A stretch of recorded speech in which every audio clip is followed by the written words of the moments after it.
What happens when you combine high-powered off-road vehicles, mud, and handsome athletic men? We may never know.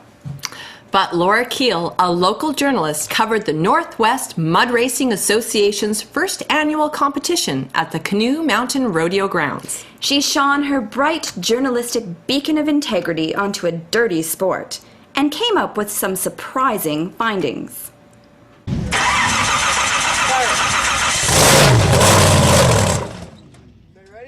You're live with Channel 3 at 6 a.m. Valemount Vision. This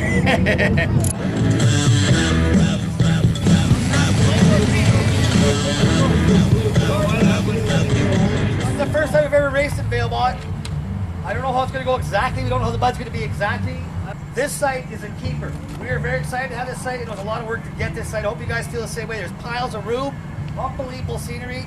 All right, this is going to become an annual event. We'll get some more Albertan boys out here. This will become a big one. I know it will. So are you making it more powerful right now? No, but to make it run. At this point, yeah, we're just trying to make it run. Okay, give it a click. See if it works.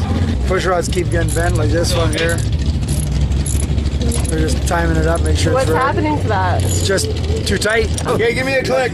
Last year I got ran over by one of our race trucks out at He went from Chilliwack. an under vehicle position to an over vehicle position. Yeah, I got ran over by one of our other mud racers. Sucked me into the back tire. Did a burnout on my left leg. Kind of sucked right away. I guess I did. Yeah, it sucked for you, that's for sure. Yeah, I did.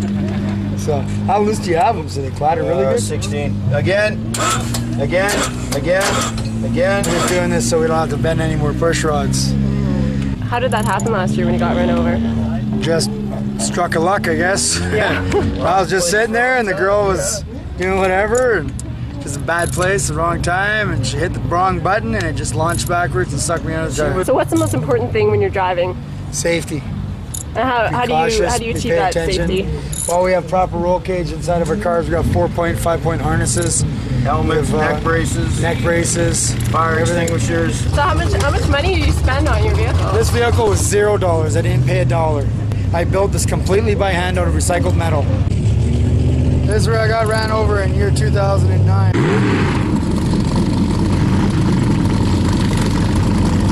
And the mud races in Chilliwack, BC. I believe in recycling. I don't throw anything away. Everything I use has been made from something. This is my first year. This is my third race.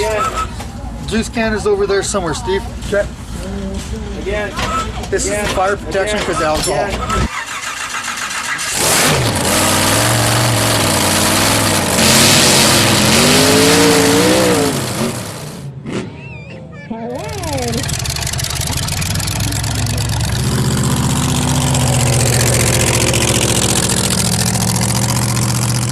It's 1959 Fargo, stretched out to fit onto a 76 Dodge Club Cab frame.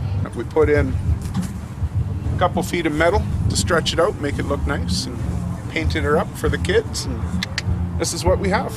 Okay. Yeah. So what's with the head? My little trophy. Yeah, gotta have a mascot, we'll call him. Yeah. Good luck charm. Yeah, good luck charm.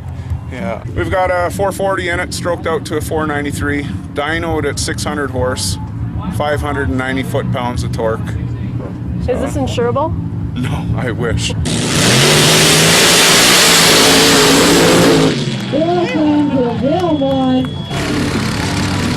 Bog Dog coming up next. Stuart Weber from Cowlitz will be our next truck.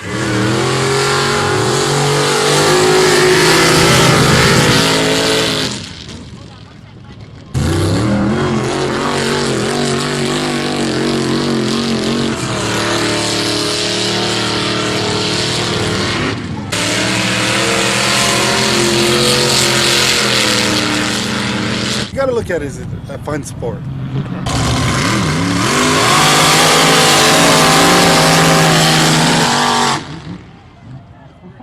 These are 54-inch tires on 20-inch rims by 14-inch wide. How does that compare to a tractor tire? Pretty darn close. It's got tractor tires on it, all cut up. It's got 2-speed power glide transmission, Dana 40 front end, Dana 60 rear, chain drive on to run the front. It's all built by me. And yeah, it's a 454 board over 30 over. And I'm looking for 20,000. What you got to do is I put my hand here, my hand on the steering wheel, and I give myself a little jump like this, and then I get in there. Now, I tried to get in, my sponsorship was over and came over to my house. And I tried to get in one day and I just couldn't do it. Can you explain the name? Lethal injection?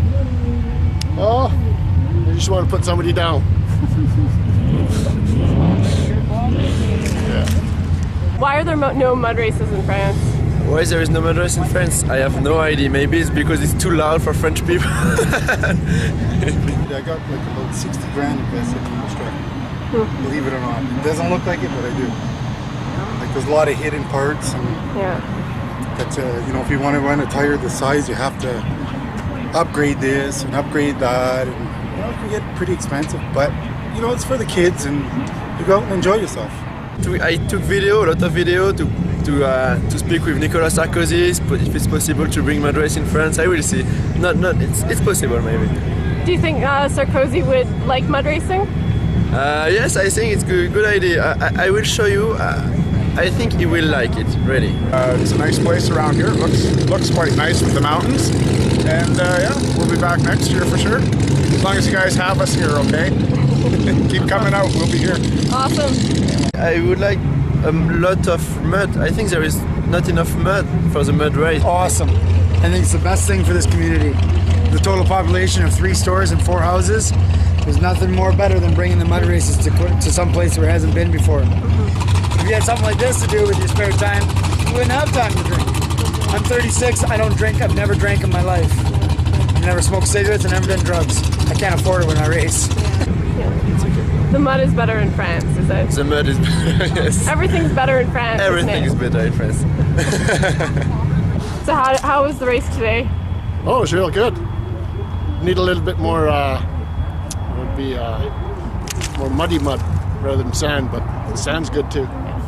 Make you go faster.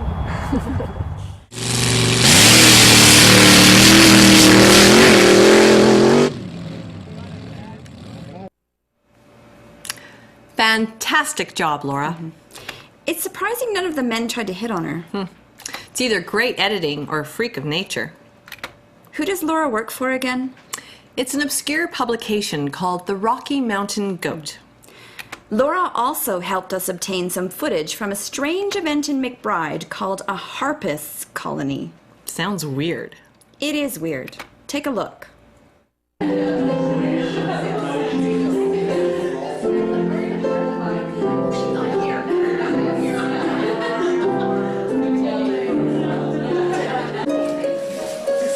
And just the beautiful mountains and to be able to play harp and enjoy ourselves. With a bunch of different people who have different ideas for different things, and Otto Keys, he regulated our harps for us, so they're sounding perfect today. I actually have no idea why I wanted to learn to play the harp, but I said to my mom one day, you know, could I please learn to play the harp? My aunt, she actually had a lever harp, and she went to Africa for 2 years, and she let me borrow it. So I was only playing hers for 2 months before I got my own pedal. I've always thought it's gorgeous. We use a dolly, and we have to have at least 2 people. Well, you can do it by yourself, but it's yeah, pretty. Angelic. And a little weird.